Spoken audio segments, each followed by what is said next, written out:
Christophe, on va commencer par le tout début. Tu es né le 13 juillet 1962 à Marseille.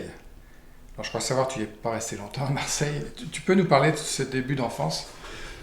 Oui, ben, Marseille, je n'ai fait qu'y naître, hein. Donc, mais bon, j'aime bien être marseillais, de reparler de Paul Ricard avant. Puis j'aime beaucoup le sud, la Provence. Après, oui, mon père était est devenu directeur de cabinet du sous-préfet d'Alger. Donc, on a vécu 6 ans en Algérie. Donc, mes 6 premières années, c'était en Algérie, à Alger, Constantine. Et puis ensuite, c'était Nantes. Mon père était prof de philo. D'accord.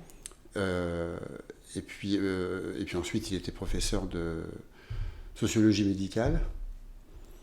Et donc, c'était Nantes, 2 ans. Et à l'âge de 8 ans, je suis parti à Bordeaux. Et donc, j'ai fait ma scolarité à Bordeaux. D'accord. En parlant de ton enfance, parce que on dit que la vie est faite de rencontres, bah, c'est très tôt finalement que tu as fait deux rencontres de tes deux passions que sont la musique et la moto, vers l'âge de 5-6 ans, je crois. Oui, alors la musique, c'était forcé. Hein, la musique, voilà, ça faisait partie des cours, c'était le piano. Mais le piano n'était pas pour moi de la musique tout le temps où j'en ai fait au conservatoire. J'ai souvent dit après, et pour moi, on apprend tout au conservatoire, sauf la musique. Alors, je sais que ça a beaucoup changé. En tout cas, dans le conservatoire que j'ai connu à Bordeaux, c'était pour moi que de la technique, hein, le solfège, répéter les gammes. Et il y avait pas, je n'ai qu'un souvenir d'enfant avec de l'émotion musicale, alors que je pratiquais le piano, D'accord. et le violon, et l'alto. Ah oui. Et pareil, mon frère faisait du violoncelle, c'était pour moi, le dimanche matin, enfin d'écouter ça, c'était pas, non, je n'ai pas baigné dans la musique au sens où on le pourrait croire, c'était plutôt pour moi assez technique. Mon père était passionné de musique classique, était violoniste. Il essayait de nous transmettre quelque chose, mais que ce soit mon frère ou ma sœur, c'était pas notre truc. La moto, en revanche, m'a pris, je me rappellerai toute ma vie, c'était en descendant de chez moi à Nantes, et j'ai vu une moto. Je ne peux pas le jurer parce que je ne savais pas, je ne les connaissais pas. Je pense que c'était une 750 four. J'en suis vraiment presque sûr. Mais ça reste un souvenir d'enfant, peut-être qu'il s'est noyé avec le rêve, donc je ne peux pas le jurer. Et j'ai vu cette moto, ma maman était à côté de moi, et elle était terrifiée parce que la moto c'était le truc, enfin même pas pour la regarder en fait. Donc je la regardais pour moi. C'est une image qui est restée, et après tout ce temps, toute mon adolescence, c'était de regarder les motos. Mais les motos de route, parce que chez moi, il n'y avait pas non plus de culture de sport, donc on ne connaissait pas le sport, quel qu'il soit. Et, et alors la moto, je l'ai regardée dans la rue. Et, et je regardais tout. Voilà, je les voyais passer, il fallait que je m'arrêtais, j'ai regardé sur le trottoir. J'ai eu une attirance qui ne m'a jamais quitté, à la différence près qu'aujourd'hui, quand je sors de chez moi, et c'est vraiment comme ça que ça se passe, je vois ma MT10 là, qui m'attend sur le trottoir, comme, comme si elle me disait à chaque fois viens, viens, viens. Et j'ai mon regard qui se fixe sur cette moto, que j'ai pourtant maintenant depuis longtemps, et ça me fait le même effet quand j'arrive à Orly, j'arrive à Roissy, à Montparnasse, à Gare de Lyon, que ma moto m'attend là. Et cette sensation d'avoir envie d'être dessus, d'être attiré, ne m'a jamais quitté. Et aujourd'hui encore, je dis toujours, et je disais tout au long de ma vie de pilote, si j'avais à choisir entre la course et la route, ce serait la route. Oui, belle révélation finalement. Tu es issu de la route et finalement, tu t'aimes. J'aurais jamais abandonné ça. J'ai accepté d'arrêter d'avoir des belles motos de route pour faire de la course parce que je pouvais pas financièrement. Donc j'ai roulé avec des vieux trucs, des très très vieux trucs parfois, des machines voilà, que je devais bricoler pour me déplacer. Mais malgré ça, si j'avais eu même à choisir entre ces motos-là et ma moto de course, c'est... Non, de pas pouvoir faire de la moto tous les jours, ce serait pas possible. Ce serait une punition. Oui. Il y a une grosse rupture vers les années 80, vers 18 ans. Tu décides, et quand je dis tu, c'est sans la famille, tu décides de partir à Paris seul. C'est un début, ce qu'on peut appeler une galère, parce que là, tu es livré à toi-même. T'as pas de diplôme, t'as pas de bac, t'as rien. On est loin du futur instituteur que tu allais devenir. Est-ce que tu peux nous raconter cette période? Oui, mais ça va avec cette attirance que j'avais pour la moto. J'avais un côté très... toute mon adolescence, un côté la recherche de liberté. Puis, c'était une époque aussi avec... il y a beaucoup de mouvements, l'UNCAL, l'Union nationale des comités d'action lycéens. Donc j'étais engagé, j'avais besoin de liberté, de partir. Je partais souvent. Depuis le début de mon adolescence, il fallait que je parte souvent. Et puis un jour, je suis parti. Et je suis parti définitivement. Et c'est vrai que quand je suis parti, j'avais pas mon bac. Donc c'était une période assez longue durant laquelle j'avais quand même, j'ai vécu avec Paris. Je suis arrivé à Paris. Alors, j'ai vécu avec des marginaux parce que j'avais parfois des problèmes de logement. Alors j'ai toujours eu un travail, hein. J'étais veilleur de nuit, j'ai vendu des caméras anti-vol, j'ai distribué des prospectus, j'ai toujours eu une activité pour me permettre de vivre, mais bon, après les problèmes de logement, tout ça, donc je me suis retrouvé à me lier d'amitié avec des marginaux avec qui j'ai vécu, mais j'ai jamais été moi-même, hein. Parce que, je pense que je peux remercier mes parents d'avoir aussi m'avoir aidé à porter des valeurs, avoir une forme d'amour-propre, aussi probablement, en tout cas, de discernement, d'être capable de garder ma personnalité, mais tout en respectant celle des autres. Mais un jour, je me suis dit, ça peut quand même pas continuer comme ça. Ouais. Parce que là, c'est vrai que l'avenir ne se construisait pas du tout. Et donc, j'ai décidé de passer mon bac et le concours d'entrée à l'école normale d'instituteur. Alors, c'était pas un hasard, instituteur, tout enfant, c'était le métier que je voulais faire depuis que j'étais petit. C'est quelque chose qui ne m'avait jamais quitté. Et autant mes parents étaient plus ambitieux que ça pour moi, entre guillemets plus ambitieux, c'était vraiment le truc, ça m'était égal. Moi, vraiment, ça me plaisait beaucoup. Et donc, c'est par choix que je me suis inscrit au concours d'entrée à l'école normale.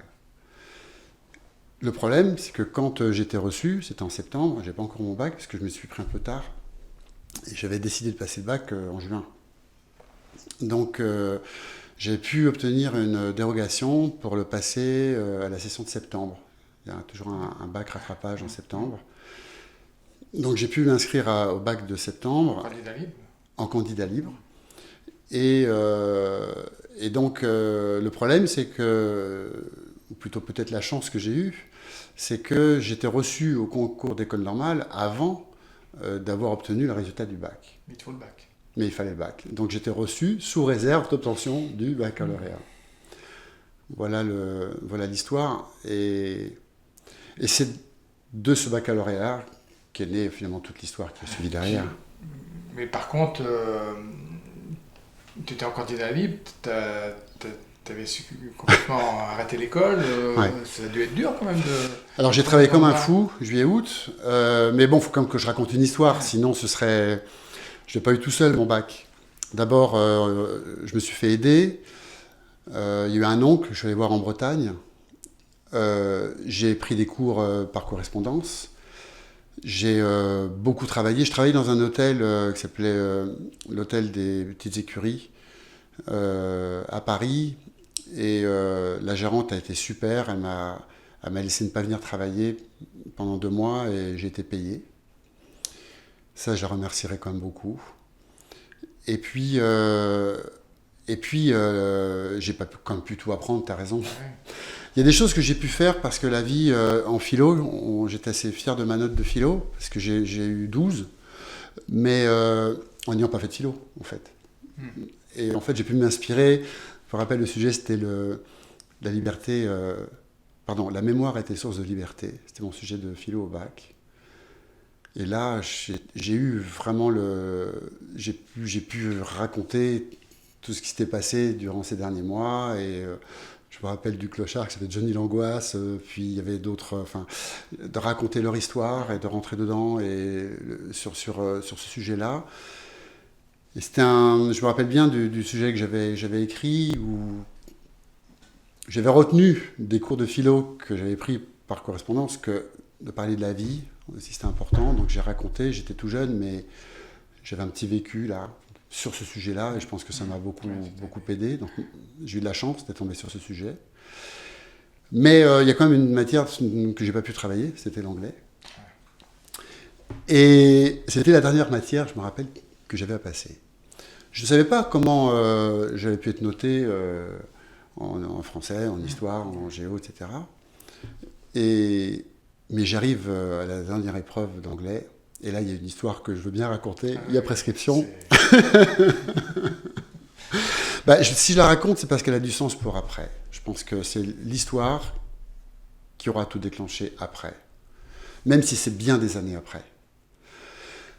Et j'arrive devant le prof d'anglais, et là, il y a les textes à étudier. Il faut parler. Je sais ni lire le texte, ni le parler, et vraiment, il n'y a aucune fausse modestie. C'était vraiment pas ça. Je crois même pas que j'ai dû lui parler très longtemps en anglais, et très vite, j'ai dû lui dire, écoutez, voilà d'où je viens.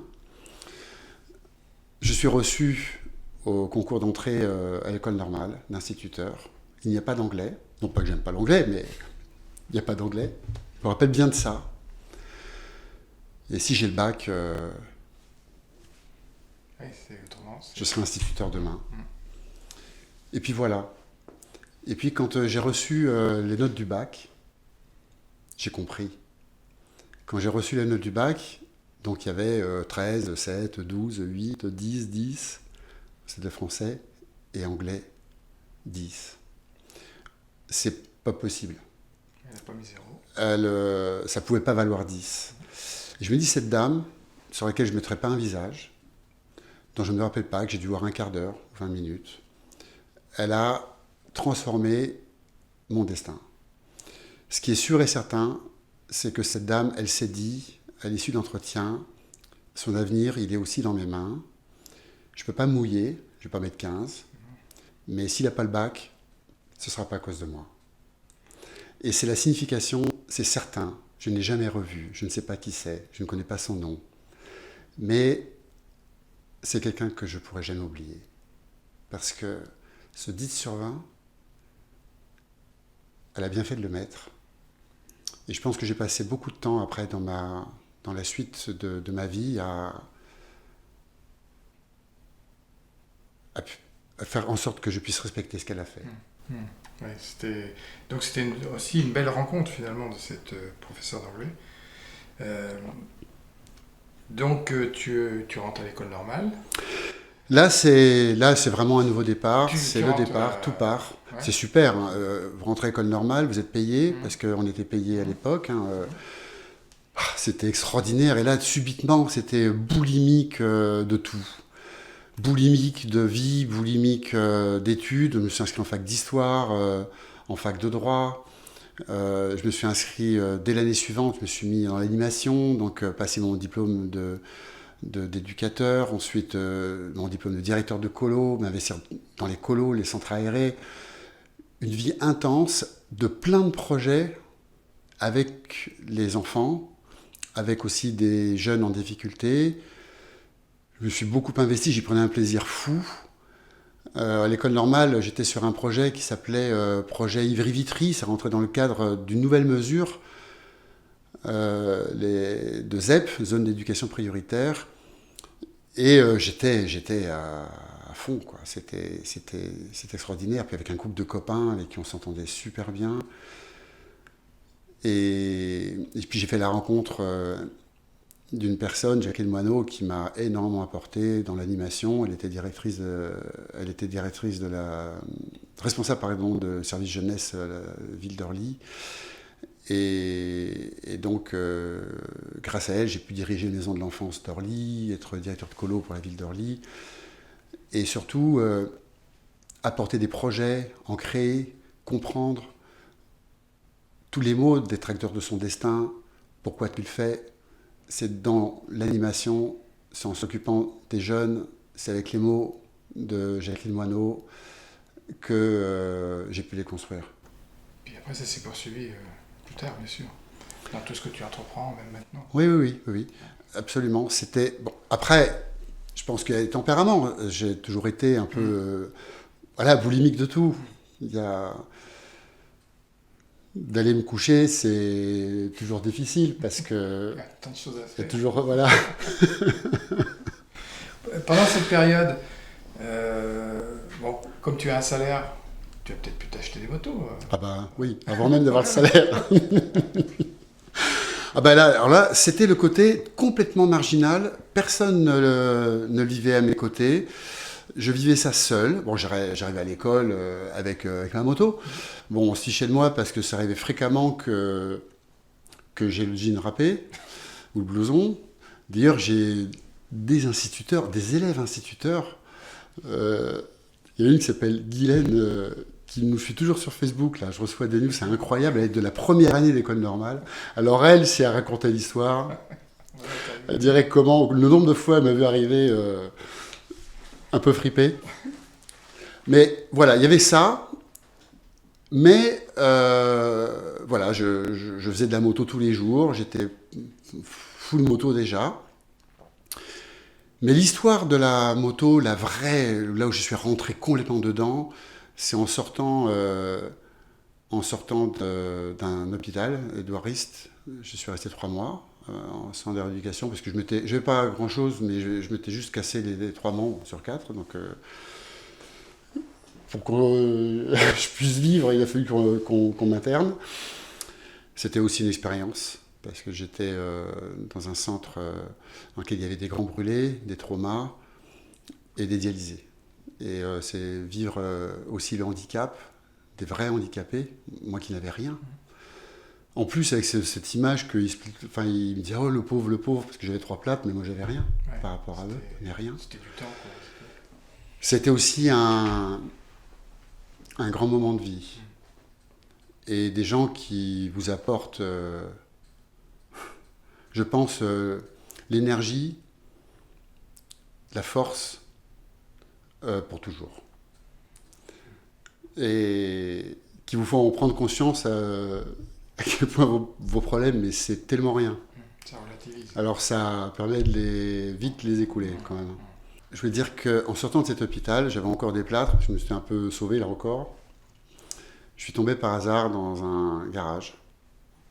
Je ne vais pas raconter le parcours, mais c'est vraiment un hasard incroyable. Je suis rentré dans un garage, ITC Moto. Et là, je suis rentré au Joe-Bar-Team. Ah oui. Qui n'existait pas encore. Il est sorti après le truc. Mais t'étais déjà un peu Joe-Bar-Team. Ah oui, mais là, alors j'étais tout seul Joe-Bar-Team. Ouais. Là, j'étais aide la poignée tout seul. Mais alors après, là, c'était le lieu du Joe-Bar-Team. C'est quand j'ai vu le livre sortir, avec ma femme, on a pris le livre, elle a dit, mais le gars qui a écrit ça, il est venu chez nous. Il est venu dans beaucoup d'endroits en France aussi, je suis sûr. Voilà. Oui, je sais. Alors, ce que je dis là, c'est ce que ressentent beaucoup de motards. Hein. Donc, c'est vrai que la Debar a trouvé un truc incroyable. Mais il a raconté sa vie, en fait, qui est la nôtre. Voilà, c'était la nôtre. Donc, tu rencontres un certain JP. Ouais. Donc, il s'occupe de tes motos de route, là. Au départ, non, c'est juste une rencontre comme ça. Ouais, alors il s'occupe, c'est un grand mot, c'est un garage, alors là, on ne connaît pas. Non, il n'y a que ITC Moto. Alors ça se passait comme ça. Déjà, quand je suis arrivé, c'était impressionnant parce que j'arrive dans ce garage, une grande cour tout en long, avec des motos à moitié épave qui sont pilées les unes derrière les autres, un petit garage au bout, des outils dans tous les sens, et un petit bonhomme qui ressemble un peu à Gaston Lagaffe, tout maigre, Jean-Pierre, que je ne connaissais pas. Et moi, ma moto me regardait là. C'était la 1100 XS. Je voulais ça. Alors, c'était une question de budget et tout. Puis en même temps, je m'étais dit, la 1100 XS, parce que tout le monde disait, ouais, ce qui était bon, c'était la GPZ 1000. Il y avait de toute façon, j'avais tout eu. Hein. La Martin, la Z1000, la 1100R, la 1100R Honda, etc. Mais alors,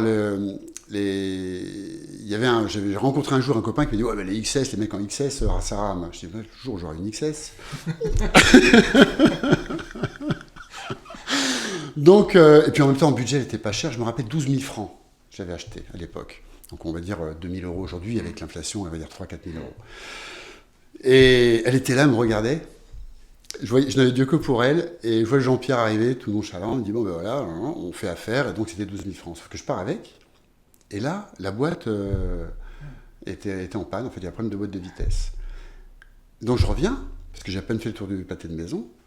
Il a passé, alors avec d'autres copains, la nuit, quasiment jusqu'à 4h du matin, 5h du matin, pour refaire la boîte, et je repartis avec le petit matin. C'était ça, ITC Moto. Et ITC Moto, en fin de compte, quand j'y suis arrivé à mes débuts, ça ouvrait à 14h, ça fermait à 20h, 22h, 23h. Mais quelques années plus tard, c'était ouverture vers 18-19h, et fermeture à 4, 5, 6h du matin. Et on se retrouvait, et pour moi c'était extraordinaire, parce que j'avais l'école. Après, j'allais danser parce que j'étais fou de musique, de rock, voilà. J'allais à la fac. Puis je revenais, il était entre 20h, 22h, 23h. Et là, j'allais au garage. Et je bricolais jusqu'à 3-4h du matin. Et je repartais. Puis on était une bande de copains à bricoler là. Donc c'est pas Jean-Pierre qui s'occupait des motos. Il nous aidait à nous s'occuper de nos motos. On avait les outils sur place, on avait du matériel. C'est là que j'ai appris tout. Je devais tout faire. Et pourquoi je bricolais ? Parce que je me mettais toujours sur un projet. Alors c'était la 1000 Martin. Après ça a été d'acheter la Egli. Alors là, j'ai passé du temps là-dessus. Donc une Egli avec un moteur de 1000 kW qu'on avait réalisé à 11,85 avec en mettant des pistons de Goldwing dedans pour en faire un truc. On voulait mettre donc le pot qui passait par au-dessus, le réservoir en bas. Donc je passais mes nuits à ça, avec comme objectif aller taper le 240 sur l'autoroute A4. C'était ça à l'époque. Faut se remettre dans un contexte différent. C'était la liberté, c'était... on pouvait dire à droite, à gauche qu'on aimait aller vite. Il n'y avait que dans mon milieu, quand j'étais avec les autres instits, oui, les tarés du périph', je disais rien. Mais voilà, il y avait de temps en temps, mais il y avait une crainte d'en faire pour les gens que je pouvais côtoyer en dehors de mon milieu. Il n'y avait pas cette notion de danger, ou de pouvoir mettre en danger les autres. On était inconscient de ça. Et donc, c'était 240, 240, 240, il fallait penser qu'à ça. Et quelles que soient les motos.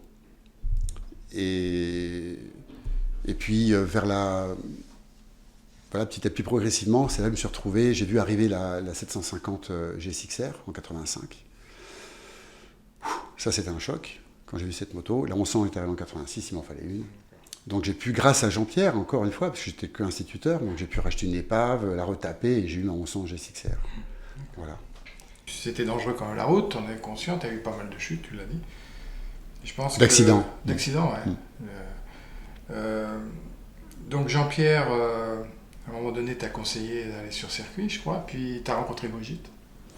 Alors ça faisait un moment, parce qu'il y avait déjà un pilote qui passait par là, qui s'appelait Didier Traillot, qui faisait du 125. Ça ne m'intéressait pas du tout. Alors, ça me montrait vraiment pourquoi ça ne m'intéressait pas, parce que il partait, en plus il ramenait la moto à moitié pliée une fois tous les 15 jours.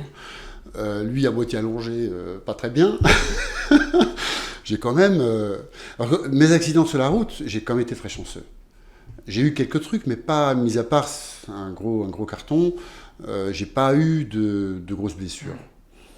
Et alors des motos pliées, oui. Et puis alors, de faire des ronds sur un circuit, je n'ai vraiment pas l'intérêt. Enfin, autant Paris-Bordeaux, ça servait à quelque chose, ça pouvait se faire en 3h30.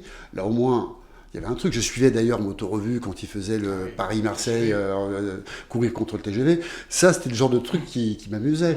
Et dans la moto, ceux les gens qui me séduisaient, c'était Alain Prieur, c'était Alain Bourg, c'était Richard Almet.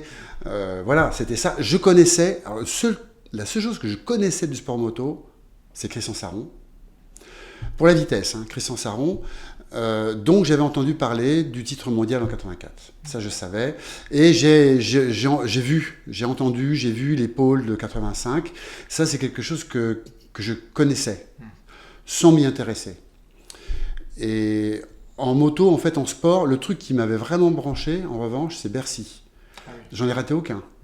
Et j'y suis allé par hasard, grâce à un ami, cousin, qui ensuite m'a emmené, parce que voilà, j'ai vu, il y avait une loge, enfin, en tant qu'instit, je me suis retrouvé là-dedans. Oh, mais c'est le rock'n'roll. Ça m'a plu, parce que Bernard Dely, en train d'hurler « Bonsoir Paris !»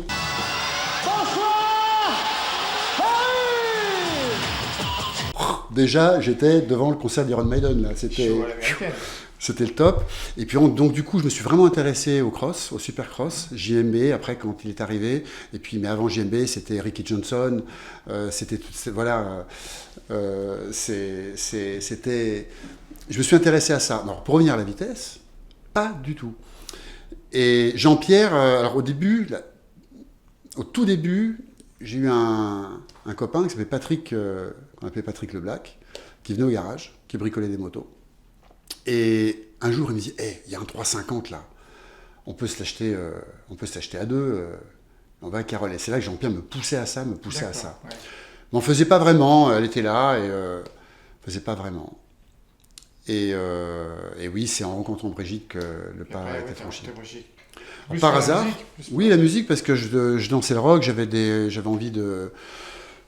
Enfin, je m'investissais un peu là-dedans, donc il y avait 2-3 soirs par semaine où j'allais dans ce qu'on appelait des boîtes de rock. À l'époque, les noms, c'était, je ne sais pas si ça existe toujours, il y avait le Z, je crois qu'il existe toujours, et le Kick Méron, c'était dans des caves vraiment super sympas, bon, caveau de la Huchette, tout ça.